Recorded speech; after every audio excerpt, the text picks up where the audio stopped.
Hello students, एक बार फिर से स्वागत है आपका बुक हाइव एजुकेटर पे।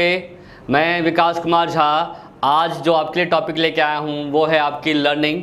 और लर्निंग में हम बात करेंगे थॉर्नडाइक की थ्योरी का, थॉर्नडाइक थ्योरी ऑफ लर्निंग के बारे में बात की जाएगी। ठीक है बच्चों, तो ये बहुत ही इंपॉर्टेंट टॉपिक है और आपको बता दूं मैं काफ़ी बार ये एग्ज़ाम में आ चुका है। ठीक है, और इससे पहले भी हमने बहुत सारी क्या नाम है बातें की हैं, बहुत सारे टॉपिक्स उसमें किए हैं। ठीक है, तो आप उन टॉपिक को भी देखें, उन टॉपिक को भी समझें। ठीक है, और फिर आगे की वीडियो इसी प्रकार से आपको मिलती रहेंगी। ठीक है, और अगर अभी तक आपने हमारे चैनल को सब्सक्राइब नहीं किया है तो सब्सक्राइब कर दें, वीडियोज़ को लाइक करें, कमेंट करें। ठीक है, और इसको शेयर करें। ठीक है, और ऐसे ही अगर करते रहोगे तो वीडियोस आपको प्रॉपर मिलती रहेगी। ठीक है, ताकि आप अच्छे तरीके से चीज़ों को समझ और जान पाएँ। ठीक है, चलिए तो आज हम स्टार्ट करते हैं the theory of learning.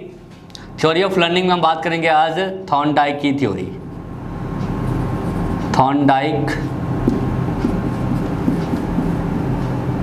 Theory of learning.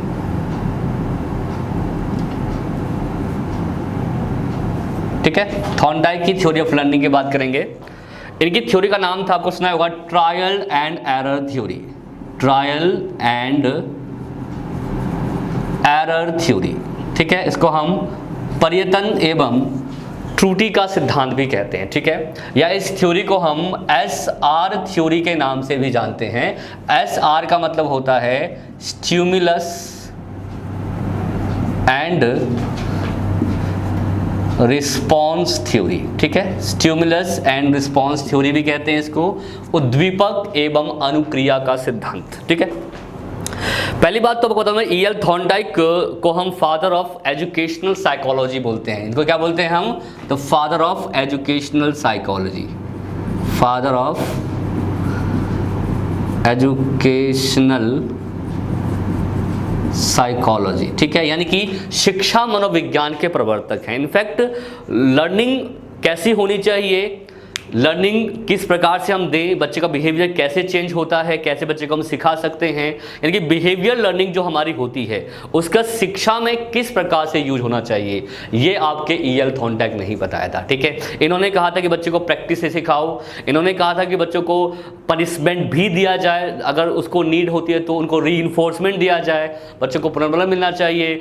Homework का जो कॉन्सेप्ट आप लोग अभी स्कूल में देखते हो, ये भी कहीं ना कहीं थॉर्नडाइक का ही दिया हुआ है। ठीक है बच्चों, तो थॉर्नडाइक की जो थ्योरी है, इनफैक्ट आज से अगर 40 साल पहले, अगर आप 40-45 साल पहले जो अगर कोई साइकोलॉजी में कुछ सबसे ज़्यादा पढ़ रहे होते तो वो थॉर्नडाइक की थ्योरी होती, क्योंकि थॉर्नडाइक उस समय एजुकेशन को किस प्रकार से चलाना चाहिए, एजुकेशन में कैसे लर्निंग होनी चाहिए, एजुकेशन किस प्रकार से बिहेवियर को डेवलप करता है, बिहेवियर किस प्रकार से एजुकेशन में यूज की जाती है, इनके बारे में थॉर्नडाइक जी ने बताया था। ठीक है बच्चों, तो बहुत ही फेमस थे। इनफैक्ट आज तो इतना नाम इनका नहीं है, बट बिहेवियर के अंदर जब भी हम नाम लेते हैं, एजुकेशन के अंदर जब भी हम नाम लेते हैं तो E.L. थॉर्नडाइक का नाम आता है। ठीक है, तो पहली बात तो इनकी ये थी, इनका ये मानना था कि बच्चे को अगर हमें सिखाना है तो पहली बात तो हमको उसके सामने स्टिमुलस रखना होगा।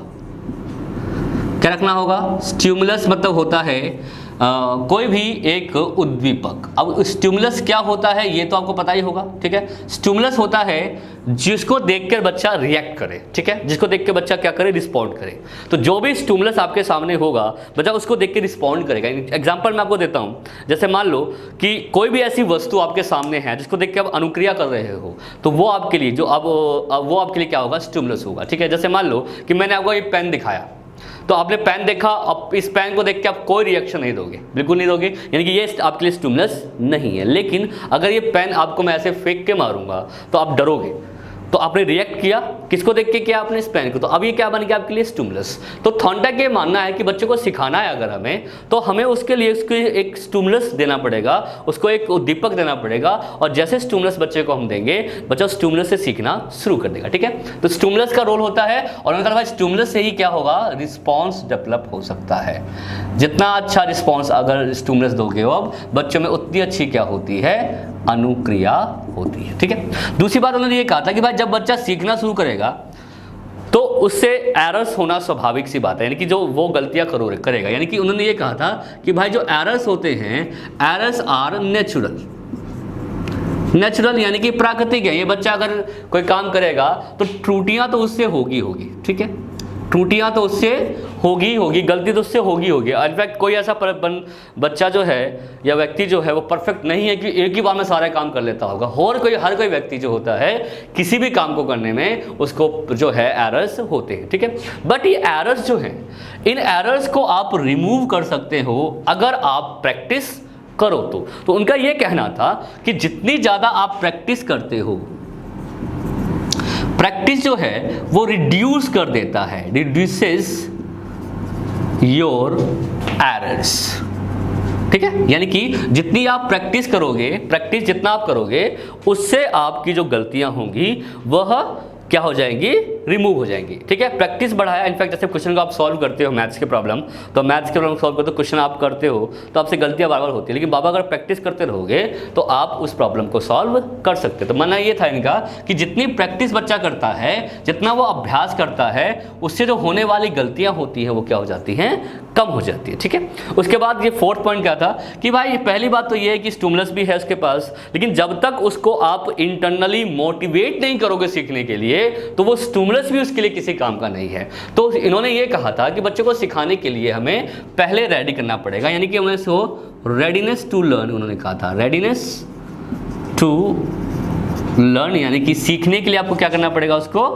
तैयार करना पड़ेगा। जैसे आप उसको तैयार कर दो सीखने के लिए, वो सीखना क्या कर देगा बच्चों, शुरू कर देगा। तो उन्होंने रेडीनेस टू लर्न की बात की थी, यानी कि सीखने के लिए उसे तैयार। और तैयार कैसे करना है, तैयार करने के लिए वो फिजिकल भी तैयार हो, तैयार के लिए वो मेंटली भी तैयार हो, तैयार होने के लिए वो सोशली यानी कि उसकी हेल्प भी की जाए, ठीक है। तो रेडीनेस टू लर्न मतलब क्या होता है कि बच्चे का बिहेवियर कब हम चेंज करते हैं या बच्चा कब सीखता है, जब वो सीखने के लिए क्या रहता है बच्चों, तैयार हो, ठीक है। तो 4-5 बातें उन्होंने कही थी कि भाई स्टिमुलस होना चाहिए, एरर्स बच्चा करता है, हाँ। और दूसरी बात ये उन्होंने एक जो कही थी कि एक ही बार से नहीं, बच्चे को कोई भी काम करने के लिए मल्टीपल रिस्पॉन्स करने पड़ते हैं। क्या करने पड़ते हैं, मल्टीपल रिस्पॉन्स, यानी कि आपको बहुक्रिया करनी पड़ेगी, यानी एक से अधिक एक्टिविटीज़ या एक से अधिक तरह से किसी टास्क को करने के लिए आपको जाना पड़ेगा। यानी कि कोई भी काम एक बार में नहीं हो सकती, यानी कि उस काम को करने के लिए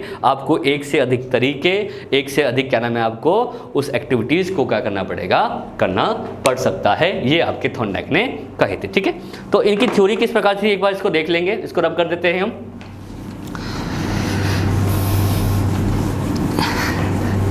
अब देखिए, इन्होंने जो एक्सपेरिमेंट किया था सबको पता ही होगा। एक्सपेरिमेंट इन्होंने एक बिल्ली पे किया था, ठीक है। उन्होंने क्या किया, बिल्ली को क्या किया, एक पिंजरे में बंद कर दिया। मान लो कि एक केज है, इसका नाम ही उन्होंने रखा था पजल बॉक्स, एक बॉक्स है, और यहाँ पर किसी एक जगह पर एक लीवर लगा दिया जाता है जिसको हम बटन कहते हैं, और इसमें एक भूखी बिल्ली को, ठीक है, एक मान लो कि बिल्ली है और ये क्या है, भूखी है, ठीक है। एक भूखी बिल्ली को डाल दिया जाता है, और ये भूखी क्यों रखी गई, क्योंकि भूखी अगर नहीं होगी तो ये सीखने के लिए तैयार नहीं होगी। तो उसको मोटिवेट करने के लिए इंटरनली इसको भूखा रखा गया था, यानी कि इसके लिए जो हंगर है, हंगर जो था इसके लिए, वो इसके लिए मोटिव का काम कर रहा था, ठीक है। और मोटिव हमारे पास होता है तो हमारी लर्निंग अच्छी होती है, ठीक है। और इसके बाहर की तरफ कुछ दूरी पर फीसेस के टुकड़े यानी कि मछली के टुकड़े रखे गए थे, ठीक है।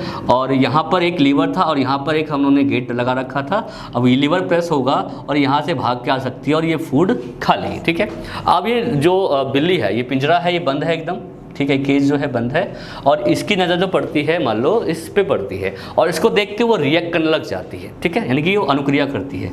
तो ये इसके लिए किसका काम कर रहा है, स्टिमुलस का। स्टिमुलस मतलब क्या होता है, स्टिमुलस मतलब क्या होता है बच्चों, उद्दीपक होता है। तो उद्दीपक इसके लिए काम, और उस दीपक को देखकर, अभी भूखी है और उसको सामने क्या दिख जाता है, फूड, तो फूड को देख के वो क्या करती है, इधर उधर हाथ पैर चलाने लग जाती है। तो वो क्या कर रही है, वो रिस्पॉन्ड कर रही है, रिएक्ट कर रही है। तो रिस्पॉन्ड क्या है, जो उसने एक्ट किया या जो भी उसने क्या है बच्चों, इधर से उधर भागना, जो उसने रनिंग किया है, रनिंग जो कर रही है, ठीक है, रनिंग जो कर रही है या जो जंपिंग कर रही है पिंजरे के अंदर, ये इसके लिए रिस्पॉन्स यानी कि अनुक्रिया काम कर रही है। तो ये भागती रहती है, भागते भागते एक बार क्या होता है कि वो बार बार ट्राई करती है कि पिंजरे से बाहर निकलूँ और मुझे फूड मिल जाए, बट वह उसे नहीं मिल पाता। जब 3-4 बार 5 बार प्रयोग हो जाता तो एक बार पैर इसका गलती से क्या होता है, लीवर पर प्रेस हो जाता है। प्रेस होते ही उसे क्या मिल जाता है, फूड। तो फूड मिलने के बाद वो उसको खा लेती है और खाने के बाद उसको मिलता है सेटिस्फैक्शन। क्या मिलता है, सेटिस्फैक्शन यानी कि संतुष्टि।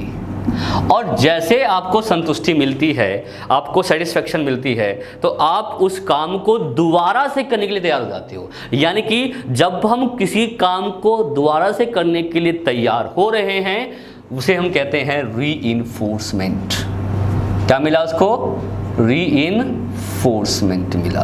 क्यों मिला, क्योंकि उसको संतुष्टि मिली और वो दोबारा से तैयार हो गई करने के लिए। ठीक है, और जैसे ही आपको रीइंफोर्समेंट मिलता है, जो आपकी एक्टिविटीज़ होती हैं, आपका जो रिस्पॉन्स होता है वो अपने आप बढ़ जाता है। तो रिस्पॉन्स में अपने आप बढ़ोतरी हो जाती है अगर आप करो तो। सेटिस्फैक्शन मिली, अगली बार जो इसकी स्पीड होती है भागने की और हो जाती है, और इस बार वो जो गलती कर रही है सेकेंड टाइम वो कम कर रही है। पहली बार से ज़्यादा किया, अगली बार फिर ट्राई करती है, फिर गलती कम करती है, फिर उसके बाद फिर इसकी गलती कम होने लग जाती है, और 3 से 4-5 प्रयोग जितनी बार हो सकता है करने के बाद ये बिल्ली समझ जाती है कि लीवर को प्रेस करने से मुझे फूड मिल रहा है। तो पहले वो ऐसे भाग रही थी, ऐसे भाग रही थी, ऐसे भाग रही थी, एक से अधिक ट्राई किया उसने, बट फाइनली उसने क्या किया, लीवर को प्रेस करके फूड को प्राप्त करना सीख लिया।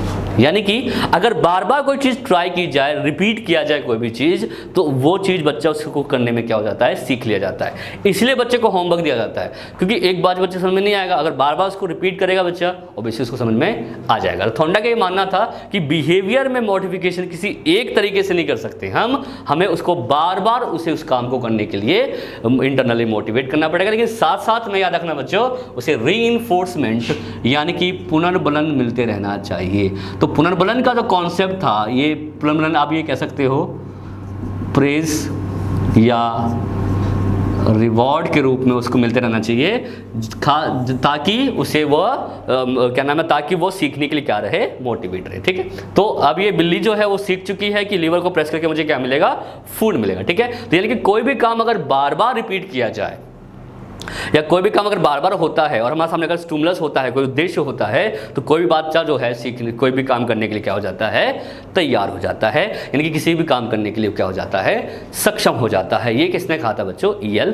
थॉर्नडाइक ने कहा था। ठीक है, और एरर्स आपको पहली बार ज़्यादा होंगे, बार बार आप प्रयास करोगे तो अपने आप वो चीज़ आपको सीख लोगे। अब बिल्ली को अंदर हम डाल लो, मान लो कि बिल्ली को हम अंदर रखते हैं, ठीक है, अगली बार उसी बिल्ली को अंदर रखते हैं, तो वो कोई अनुक्रिया नहीं करती, वो कोई एरर नहीं करती, उसको पता है मुझे क्या करना है, वो जाती है, लीवर को प्रेस करती है, फूड को गेन कर लेती है। ठीक है, यानी कि बिल्ली सीख चुकी है अपने बार बार प्रयास से कि लीवर प्रेस करके फूड हो। यानी कि ये जो थ्योरी ये कहती है कि ट्रायल और एरर से आपके बिहेवियर में, आपके लर्निंग में अपने आप चेंज आ जाता है बच्चों। ठीक है बच्चों, तो ये था आपका थॉर्नडाइक की थ्योरी। आपको ये एक्सपेरिमेंट समझ में आ गया होगा। अब इसी एक्सपेरिमेंट्स के बिहाफ पर, इसी एक्सपेरिमेंट्स के बिहाफ पर इन्होंने कुछ लॉज भी दिए थे। ठीक है, तो लॉज को बताने से पहले मैं आपको बता दूं इसकी थ्योरी के एजुकेशन इम्प्लीकेशंस क्या क्या हैं।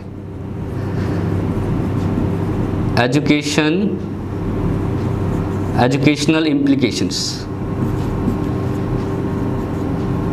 मतलब इनकी थ्योरी का शैक्षिक प्रयोग क्या है, शैक्षिक प्रयोग। ठीक है, पहला प्रयोग तो यह है कि ये थ्योरी ये कहती है कि बच्चों को सिखाने से पहले उसके सामने कोई ऑब्जेक्टिव होना चाहिए। अगर उसके सामने ऑब्जेक्टिव नहीं होगा, कोई उद्देश्य नहीं होगा, तब तक वो नहीं सीख सकता। ठीक है, इनफैक्ट ऑब्वियसली बात है, हर एक व्यक्ति के लिए उद्देश्य का होना जरूरी होता है। जैसे इस बिल्ली के पास था उद्देश्य क्या करना, उस स्टिमुलस को प्राप्त करना। तो जो टीचर बच्चों को पढ़ाता है सबसे पहले ऑब्जेक्टिव निर्धारित करे, ऑब्जेक्टिव अगर वो फिक्स करेगा तो बच्चे को सीखने में हमेशा तैयार होगी। ठीक है, दूसरी बात, बच्चे को सिखाने के लिए हमें उसको इंटरनली मोटिवेट करना होगा। इंटरनली मोटिवेशन यानी कि बच्चे के सीखने में इंटरनल मोटिवेशन यानी कि आंतरिक प्रेरणा का जरूरी है होना। और जितना बच्चा इंटरनली मोटिवेट होगा उतना ही वो क्या करेगा, सीखेगा। ठीक है। तीसरा, किसी बच्चे को सिखाने के लिए हमें रेडी भी करना पड़ेगा। मोटिवेट के साथ साथ बच्चा क्या होगा, रेडी होगा। इनफैक्ट ऑब्वियसली बात है, अगर बच्चा मोटिवेट होता है तो रेडी जरूर होगा। तो उसे हमें क्या करना पड़ेगा, रेडी टू लर्न, यानी कि सीखने के लिए तैयार। यानी कि उसका कॉग्निटिव लेवल देखना पड़ेगा हमें, उसका सोशलिस्टिक लेवल देखना पड़ेगा हमें कि बच्चा सबसे साथ सीख पा रहा है कि नहीं सीख पा रहा है, बच्चा क्या तैयार है कि नहीं है, क्या आज वो सीखने के लिए सही से प्रॉपरली तैयार होकर आया है कि नहीं आया है। ठीक है। तो रेडीनेस टू लर्न का मतलब क्या है कि उसे हमें क्या करना पड़ेगा, सीखने के लिए क्या करना पड़ेगा, तैयार करना पड़ेगा। ठीक है बच्चों, क्लियर है। तीसरी बात हो गई। चौथी बात यह है कि अगर बच्चा अच्छे से सीख रहा है, प्रयास कर रहा है, तो उसकी गलतियों को इग्नोर करना है। यानी कि जो भी वो एरर्स कर रहा है, एरर्स जो हो गए हमें उसे इग्नोर करना पड़ेगा। क्या करना पड़ेगा, इग्नोर। ठीक है। यानी कि गलतियां जो वो करता है उसे हम इग्नोर करें। ठीक है। इग्नोर क्यों करें, क्योंकि अगर वो गलती है उसको हम बता देंगे, या हालांकि इग्नोर तो नहीं कह सकते हम, गलती को हम पहचान लेंगे कहाँ गलती कर रहा है, तत्काल उससे हमें कुछ नहीं कहना है। ठीक है। तो हमें उसकी गलती को तत्काल इग्नोर करना है ताकि वो सीखने के लिए क्या रहे, मोटिवेट करे। ठीक है। दूसरी बात कि बच्चे को हमें बार बार प्रैक्टिस करने के लिए भी मोटिवेट करना पड़ेगा कि बच्चा जितना प्रैक्टिस करेगा उतनी उसकी लर्निंग जो होगी वो डेवलप होगी। तो उन्होंने कहा था कि सीखने के लिए प्रैक्टिस का होना जो होता है, दो चीज़ मेन फैक्टर होते हैं। एक तो होता है रेडीनेस करना, दूसरा क्या है, बार प्रैक्टिस। उसको बार बार कोई चीज़ करने के लिए, प्रैक्टिस करने के लिए उसे हम क्या करेंगे, मोटिवेट करेंगे। और जितना वो प्रैक्टिस करेगा उसकी जो लर्निंग होगी उतनी अच्छी डेवलप होगी। ठीक है बच्चों। And the very important point, बच्चे को अगर प्रैक्टिस कर रहा होता है तो साथ साथ में हमें उसे एक रीइंफोर्समेंट देना चाहिए। तो रीइंफोर्समेंट शब्द का प्रयोग सबसे पहले इसने कहा था कि बच्चे को जितना रीइंफोर्समेंट देगा उतना ही वो अगली बार सीखने के लिए तैयार रहेगा। तो बच्चों को सीखने के लिए पुनर्बलन का मिलना भी क्या है बच्चों, ज़रूरी है। तो ये 6-7 बातें जो हैं याद रखनी है। ऑब्जेक्टिव सेट करो, इंटरनली बच्चे को मोटिवेट करो सीखने के लिए, और रेडी करो उसको सीखने के लिए। रेडी करोगे वो एरर्स करेगा, एरर्स को हमें इग्नोर करना है। ठीक है। बट हमें ये भी देखना है कि एरर्स वो कर कहाँ रहा है ताकि हम बाद में उसकी हेल्प कर सकें। ठीक है। और प्रैक्टिस करने के लिए मोटिवेट करेंगे और उसे रीइंफोर्समेंट करेंगे, क्योंकि ठीक है ये सारी बातें जो हैं ये एजुकेशन इम्प्लीकेशंस हैं किसकी, E.L. थॉर्नडाइक की थ्योरी की। ठीक है। ये आपको क्लियर हो गया होगा। ठीक है। अब हम बात करते हैं इनके लॉज की। इन्होंने अपने थ्योरीज के बिहाफ पे कुछ लॉज बनाए थे, वो लॉज भी हम देख लेते हैं क्या क्या था। ठीक है। अब इन्होंने सीखने के, हालांकि जनरली 8 लॉज हम पढ़ते हैं, सीखने के 8 प्रकार के लॉज होते हैं, बट इनके अकॉर्डिंग थॉर्नडाइक ने बेसिकली 3 लॉज को मेन लॉज बताया है, और उन्हीं 3 लॉज पर हमारी लर्निंग जो होती है सही रूप से डेवलप होती है। यानी कि सीखने के लिए अगर बच्चे को सीखना है तो 3 प्रकार के मेन प्रकार वो होते हैं, वो रूल्स होते हैं। ठीक है, लॉज होते हैं। तो हम बात कर रहे हैं किसकी, laws of learning of Thorndike. ठीक है, laws of learning of Thorndike. ठीक है। तो थॉर्नडाइक की लर्निंग में जो, हालांकि लॉज 2 टाइप्स के थे। ठीक है। लॉ ऑफ लर्निंग जो था वो मेन, ठीक है, 2 प्रकार के थे। एक तो होते हैं, आपको पता ही होगा, प्राइमरी लॉज, ठीक है, जिसको हम प्राथमिक नियम कहते हैं। ठीक है। दूसरा जो लॉ है वो है आपका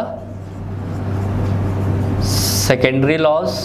ठीक है। तो प्राइमरी लॉज को ही मेन लॉज कहा गया था, और प्राइमरी लॉज थे आपके 3। ठीक है। और सेकेंडरी लॉज कितने थे आपके, 5। टोटल हो गए 8 लॉज। लेकिन थॉर्नडाइक ने 3 प्राइमरी लॉज पे ही ज़्यादा फोकस किया था। इनफैक्ट थ्योरी के हिसाब से 5 लॉज और बना सकते हैं हम, बट ये प्राइमरी लॉज पर बेसिकली उन्होंने ज़्यादा ही फोकस किया था। ठीक है। अब ये प्राइमरी लॉज हमारे कौन कौन से हैं, जो पहला लॉज है वो है आपका law of readiness. Law of readiness यानी कि तत्परता का नियम। तत्परता का नियम। ठीक है। ये क्वेश्चन काफी बार एग्जाम में आ चुका है कि बच्चा कब तैयार नहीं होता, कब बच्चा सीखने को तैयार नहीं होता, जब वो सीखने के लिए रेडी ना हो। रेडी किस बिहाफ पे ना हो, कैसे बिहाफ पे ना हो, कॉग्निटिवली रेडी ना हो। जब तक वो कॉग्निटिवली रेडी नहीं होगा, यानी कि वो संज्ञानात्मक स्तर से संज्ञानात्मक तरह से अगर तैयार नहीं है तो वो नहीं सीख सकता। तो सिखाने से पहले आप ये याद रखो कि भाई बच्चा अगर मेंटली तैयार भी या नहीं। जैसे मैं आपको एग्जांपल देता हूँ, अभी मान लो कि एक 5th क्लास का बच्चा है और उसे आप 8th क्लास की मैथ्स पढ़ा रहे हो, तो क्या वो सीख लेगा? क्यों नहीं सीख पाएंगे? क्योंकि 8th क्लास का जो लेवल है, यानी 8th क्लास का सम्स को इसलिए सॉल्व नहीं कर पाएगा क्योंकि वो उसके लेवल का है ही नहीं, ठीक है। यानी कि जो 5th क्लास के बच्चे के कॉग्निटिव लेवल पर वो जो टॉपिक है, क्वेश्चन है, वो है ही नहीं। तो पहले आपको याद रखना लॉ ऑफ रेडीनेस में क्या कि बच्चा पहले कॉग्निटिवली रेडी होगा, अगर रेडिटिवली होगा तभी वो सीखने के लिए तैयार है। तो फर्स्ट ऑफ ऑल आपको उसे मेंटली या सोशली सही रूप से सीखने के लिए क्या रखोगे? आप उसको तैयार रहोगे, ठीक है। तो पहला लॉ क्या कहता है? लॉ ऑफ रेडीनेस, यानी कि तत्परता का नियम, ठीक है। सेकंड जो लॉज है वो है आपका लॉ ऑफ प्रैक्टिस या लॉ ऑफ एक्सरसाइज भी कहते हैं इसको हम, लॉ ऑफ प्रैक्टिस या लॉ ऑफ एक्सरसाइज, ठीक है। अब बार बार प्रैक्टिस करना भी जरूरी है क्योंकि आपने रेडी तो हो गए, लेकिन एक काम को एक बार में तो नहीं होगा, आपको बार बार क्या करनी पड़ेगी? प्रैक्टिस करनी पड़ेगी।